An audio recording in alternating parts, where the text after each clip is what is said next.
जिस ना किसी भी ऑफिस में एक गार्ड का ये काम होता है कि वो गैर मुतल्लिका लोगों को कुछ ख़ास जगहों पे ना जाने दे और वो लोगों को ये बता सके कि क्या आपने एक्सेस करना और क्या आपने एक्सेस नहीं करना। उसी तरह से robots dot T X T file भी एक गार्ड के तौर पे रोल प्ले करती है, क्योंकि जैसे जैसे सर्च इंजन बढ़ते चले गए इनका बिहेवियर कंट्रोल करना भी बहुत ज़रूरी हो गया। So robots dot T X T file basically Google या दूसरे सर्च इंजन के जो बॉट्स और क्रॉलर्स हैं जो आपकी वेबसाइट क्रॉल करते हैं उनका बिहेवियर या उनका फ्लो कंट्रोल करता है। इस फाइल के तहत आप उनको ये बता सकते हैं कि क्या इंडेक्स करना है, क्या इंडेक्स नहीं करना। सो आप स्पेसिफिकली कमांड्स लिख सकते हैं कि आप सर्च इंजन्स को, स्पेसिफिकली गूगल या जितने भी सर्च इंजन्स हैं, उनको आप मुश्तरका तौर पे या एक-एक करके मना कर दें कि कौन सी सेक्शंस आपके वो एक्सेस कर सकते हैं, कौन से सेक्शन एक्सेस नहीं कर सकते हैं। रोबोट्स डॉट टीएक्सटी फाइल देखने में कुछ इस तरह की है।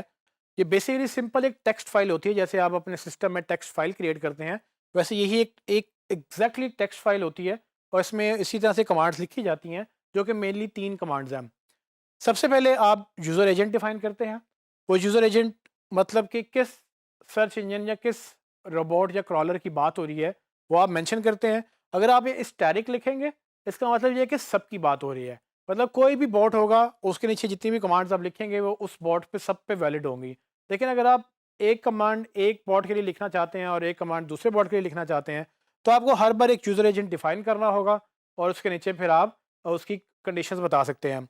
कंडीशन मैं आपको एक्सप्लेन कर देता हूँ। सो बेसिकली अलाउ, डिसअलाउ और साइट मैप, ये 3 कंडीशंस होती हैं।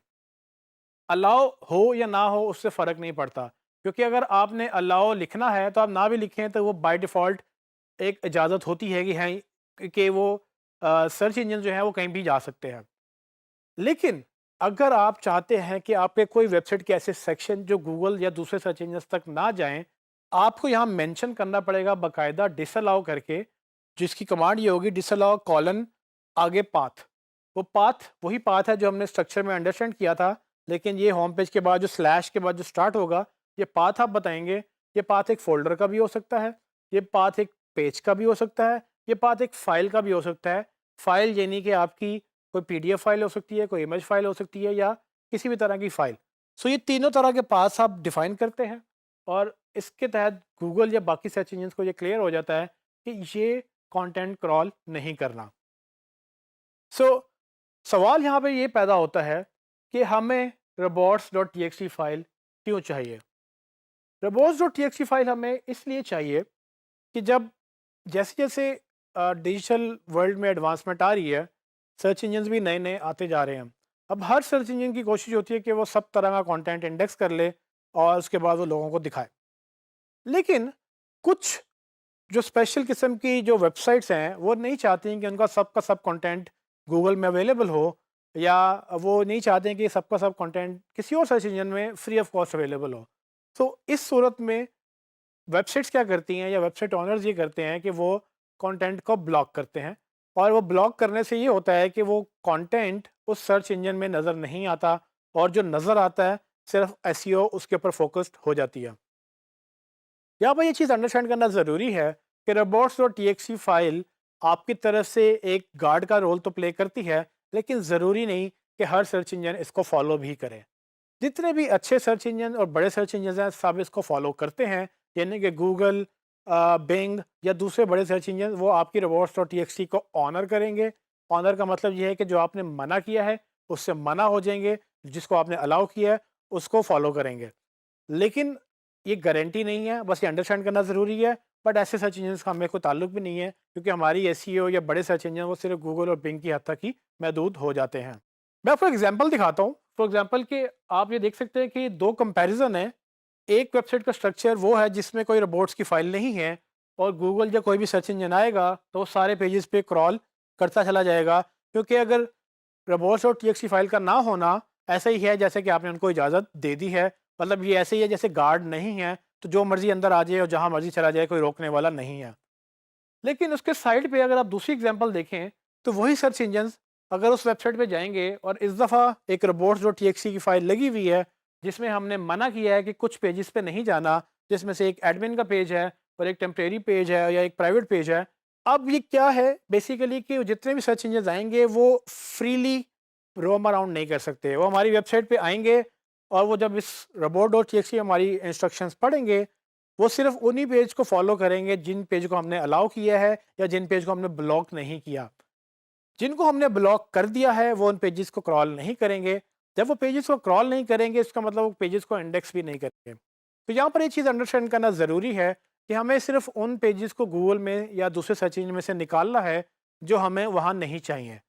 पब्लिक इन्फॉर्मेशन हमें गूगल में चाहिए होती है तो हम कभी भी उसको ब्लॉक नहीं करते। ये यहाँ पर मैं आपको एक और बात भी क्लियर कर दूँ कि robots.txt की एक कमांड अगर गलत हो जाए तो ये इतनी पावरफुल है कि पूरी की पूरी वेबसाइट आपकी गूगल में से निकल सकती है। सो इसको इम्प्लीमेंट करते हुए बड़ा ध्यान में रखना है कि आप क्या एड्रेस ब्लॉक कर रहे हैं। अगर आपको नहीं तजर्बा तो आप खुद मत करें, आप किसी सीनियर से हेल्प ले लें या आप डेवलपर से वो रिक्वेस्ट कर लें कि वो आपको ये robots.txt फाइल बना के दें, क्योंकि वो टेक्निकली शायद ज़्यादा बेहतर समझ सके कि क्या ब्लॉक करना है क्या नहीं करना। ये है तो एक बहुत छोटी सी चीज़, लेकिन इसकी इम्पैक्ट बहुत बड़ा है और इसकी एक गलत कमांड पूरी की पूरी वेबसाइट आपकी गूगल से निकाल भी सकती है। सो इसीलिए ये आपकी होस्टिंग में जब अपलोड होती है तो आपने अपनी होस्टिंग किसी को देनी नहीं। आपने अपनी होस्टिंग की एक्सेस अपने तक रखनी है ताकि कोई अगर आपको नुकसान पहुंचाने की गर्ज से यहाँ पर कुछ नेगेटिव ऐड कर दे या कुछ कंटेंट ब्लॉक कर दे तो गूगल ये समझेगा कि आप नहीं चाहते कि आपका कंटेंट गूगल में आए, तो वो आपका सारा का सारा कंटेंट वहाँ से गूगल से निकाल देगा और आपकी सालों की मेहनत ज़ाया भी हो सकती है। ये चाहे आप अपनी वेबसाइट पे करें चाहे क्लाइंट की वेबसाइट पे करें, अल्टीमेटली वेबसाइट में जो फ्लो है रोबोट्स का वो आप robots.txt फाइल से एनहांस कर सकते हैं। मैं आपको एग्जांपल दिखा देता हूँ। आप जैसे कि देख सकते हैं कि इस एग्जांपल में हमने वर्चुअल यूनिवर्सिटी की रोबोट्स की फाइल सर्च की। उसमें आप देखेंगे कि अ, उन्होंने यूज़र एजेंट स्टैटिक मतलब कि ऑल सर्च इंजन्स की बात कर रहे हैं वो, और उसके बाद उन्होंने डिसअलाउ किए हैं कुछ पेजेस और फिर उन्होंने एक साइट मैप लिखा है। साइट मैप बेसिकली ये वो एक्सएमएल साइट मैप है जो हमने पहले डिस्कस किया था कि आप एक्सएमएल साइट मैप क्रिएट करेंगे और उसको गूगल सर्च कंसोल में ऐड करेंगे। लेकिन गूगल सर्च को या दूसरे रोबोट्स को अपने साइट मैप तक रसाई देने का एक तरीका और ये भी है कि आप रोबोट्स फाइल में अपने साइट मैप लिखकर आगे साइट मैप का यूआरएल डाल दें तो वो एक्सएमएल साइट मैप वहाँ से भी पिक कर सकते हैं।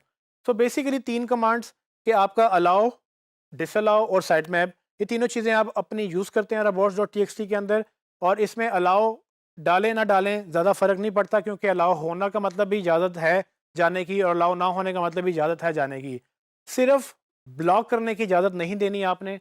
आपने उन पेजेस को बाकायदा तौर पे ब्लॉक करना है जहाँ पर आप चाहते हैं कि ये यहाँ पर अपने आपके बोट्स मत जाएँ।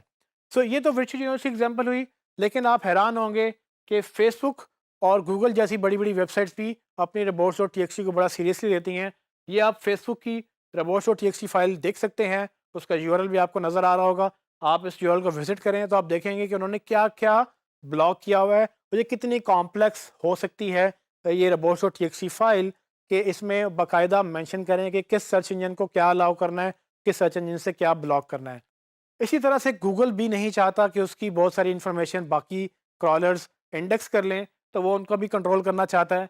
तो ये गूगल की robots.txt फाइल है जिसको आप तसल्ली से ब्राउज़ कर सकते हैं, बल्कि डाउनलोड करके इसको स्टडी भी कर सकते हैं। ये आपके लिए एक बड़ी अच्छी लर्निंग एक्टिविटी होगी कि गूगल कौन-कौन सा कंटेंट अपना ब्लॉक करना चाहता है और किस-किस सर्च इंजन से ब्लॉक करना चाहता है। ये एग्जांपल्स आपको हेल्प करेंगी क्योंकि ये बड़ी एडवांस इम्प्लीमेंटेशन है। लेकिन अगर आप सिंपलेस्ट फॉर्म में देखें तो आपको सिर्फ जैसे वीजू का आपने साइट मैप robots.txt फाइल देखी, आप वैसे ही अपनी एक सिंपल सी robots.txt फाइल जनरेट कर सकते हैं और उनमें सिर्फ वही कंटेंट ब्लॉक करें जो आपको गूगल में नहीं चाहिए।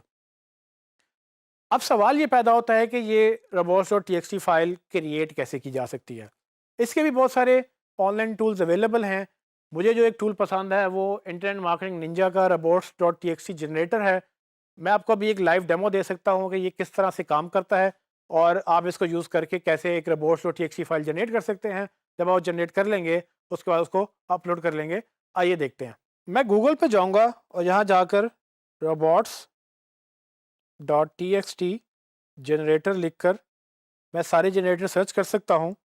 आप देखेंगे कि इसमें एसईओ बुक का एक टूल है, उसमें काफ़ी और भी टूल्स आपको नज़र आ रहे हैं। लेकिन जो मेरा फेवरेट है वो इंटरनेट मार्केटिंग निंजास का रोबोट टेक्स्ट जनरेटर। ये मैं इसको बड़ी रेगुलरली यूज़ करता हूँ, तो मैं रिकमेंड करूँगा आप भी इसको यूज़ करें, लेकिन आप बाकी भी यूज़ कर सकते हैं, आपको एक्सटेंशन भी मिल जाएंगी, आपको और भी टूल मिल जाएंगे। मैं रोबोट्स टेक्स्ट जनरेटर के पेज पे जाऊँगा, यहाँ पर आपको कुछ इस तरह से ये पेज नज़र आएगा, जिसमें ये नीचे कुछ ऑप्शंस दी हुई हैं। इसमें अगर आपके पास कोई फ़ाइल ऑलरेडी जनरेटेड है, तो आप उसको अपलोड कर सकते हैं, लेकिन चूँकि मैंने एक नई फ़ाइल जनरेट करनी है, तो मैं यहाँ से ये ऑप्शंस यूज़ करूँगा और यहाँ पर मैं देखूँगा कि पहली ऑप्शन वो पूछ रहा है कि आपने अलाउ करना है या डिसअलाउ करना है। जैसे कि मैंने पहले कहा कि आप अलाउ करें, ना करें एक ही बात है, लेकिन अगर आपने डिसअलाउ करना है, तो आपने बाकायदा मेंशन करना है कि मैंने ये चीज़ ब्लॉक करनी है। तो फॉर एग्ज़ाम्पल मैं चाहता हूँ कि जी मेरी सर्विसेज़ का पेज गूगल में मत आए, तो मैं डिसअलाउ की कमांड सेलेक्ट करूँगा। उसके बाद मैं यूज़र एजेंट बताऊँगा, वो काफ़ी ज़्यादा यूज़र एजेंट ऑलरेडी मेंशन्ड हैं। ये वो बॉट्स हैं उन डिफरेंट सर्च इंजन्स के जिन नामों से वो उनको यूज़ करते हैं। आपको अगर स्पेसिफिकली किसी एक बॉट के अगेंस्ट ब्लॉक नहीं करना, तो आप क्या करेंगे, आप स्टैटिक रखेंगे, तो ये सब के लिए एक वैलिड कमांड होगी और उसके बाद आप यहाँ डायरेक्टरी बताएंगे कि क्या ब्लॉक करना है क्या नहीं। तो स्लैश का मतलब ये मेरी होम डायरेक्टरी है, अगर मैं सिर्फ स्लैश करूँगा तो मेरी पूरी की पूरी वेबसाइट जो है वो डी इंडेक्स हो सकती है। तो यहाँ पर मैं एक्चुअली पाथ दूंगा सर्विसेज के पेज का और उसकी डायरेक्टरी का, और उसको मैं ऐसे स्लैश सर्विसेज स्लैश लिखूँगा।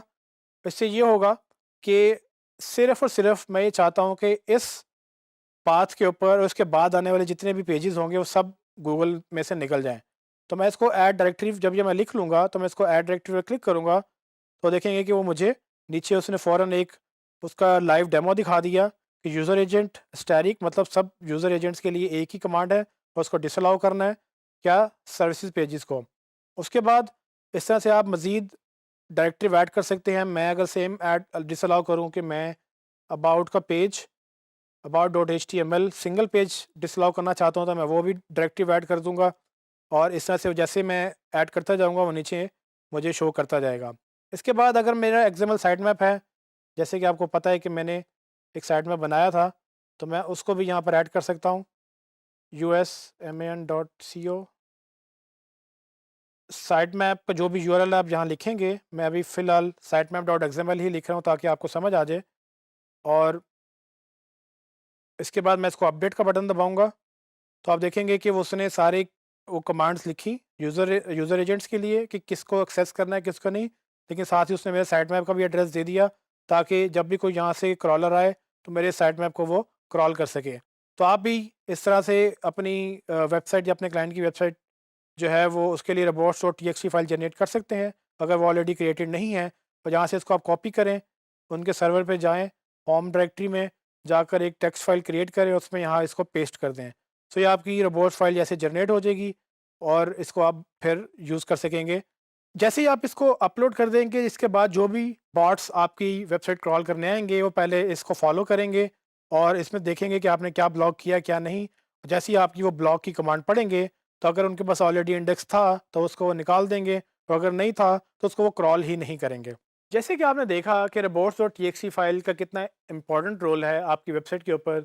एक गलत कमांड आपकी पूरी की पूरी वेबसाइट गूगल से निकाल सकती है, लेकिन ये एक बहुत अच्छा तरीका भी है कि अगर आपको कुछ ऐसे पेजेस गूगल में नहीं चाहिए जो प्राइवेट हैं, जो जो आपकी यूज़र से ताल्लुक़ नहीं रखते हैं, या जो ऐसे पेजेस हैं जो बेसिकली आप सिर्फ उन लोगों को एक्सेस देना चाहते हैं जिन्होंने आपको शायद पैसे दिए हों, अगर ये पेड मेंबरशिप वेबसाइट है, तो आप सब पेजेस गूगल में नहीं चाहेंगे।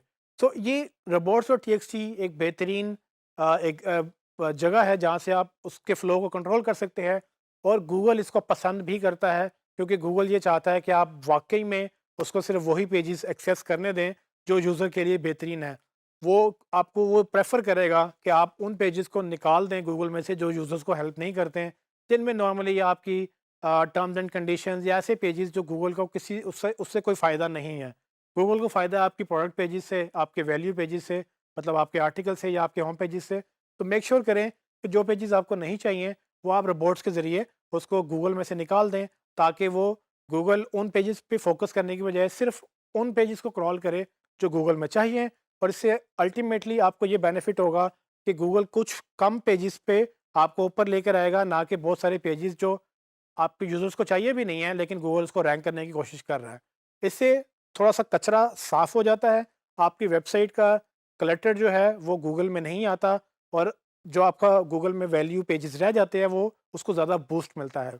ये आपने अपनी वेबसाइट के लिए और जिन-जिन वेबसाइट पे आप काम करेंगे उनके लिए यूज़ करना है। इसका अगेन एसईओ पे डायरेक्ट इम्पैक्ट नहीं है, लेकिन अगर आप इसको अ, हर क्लटर मतलब कि आपके पेज का आपकी वेबसाइट का हर पेज अगर गूगल में आना शुरू हो गया, तो बहुत सारे इर्रेलेवेंट पेजेस भी होंगे, तो वो अल्टीमेटली आपकी एसईओ को हर्ट इस तरह से कर सकते हैं कि गूगल का फोकस हट जाएगा कि इंपॉर्टेंट पेजेस कौन से हैं और गैर ज़रूरी पेजेस कौन से हैं। आप गैर ज़रूरी को गूगल से निकाल दें और आप ज़रूरी पेजेस को एक्चुअली गूगल में इंडेक्स रखें और उनके ऊपर एसईओ करें।